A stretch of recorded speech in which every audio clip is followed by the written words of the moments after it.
Hello class, Mr. Stern here, and today we're going to look at why it's important to study history. What better way to do that than to talk to students like yourselves? So let's go. It's important to study history so that we understand where we come from and so that we don't repeat the bad parts of history. History is important because we can learn a lot from our past and we can relate it to the future and the present. I would have to say learning about the Trail of Tears because it's sad how the Americans treated the Native Americans, and it's good to really learn the truth about what really happened.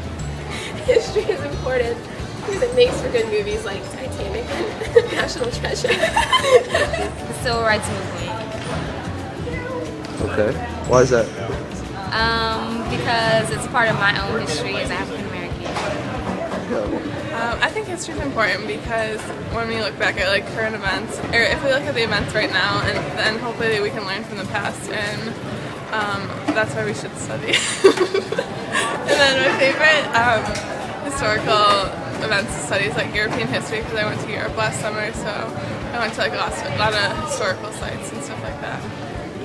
All right, go ahead. My favorite one will probably be the Civil War because I got to learn a lot from Dr. Bennett about Robert Lee and the truth behind his mishaps. Why I think we should study history? I have no idea. Because it's important to know what has happened in the past.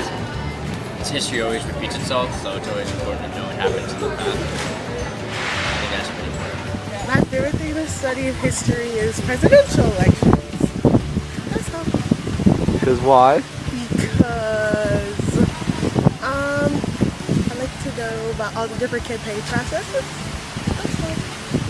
I think it's important to study history because history repeats itself and we should learn from the past and learn about history so we know how to change if it's if it's bad, and we can learn from it.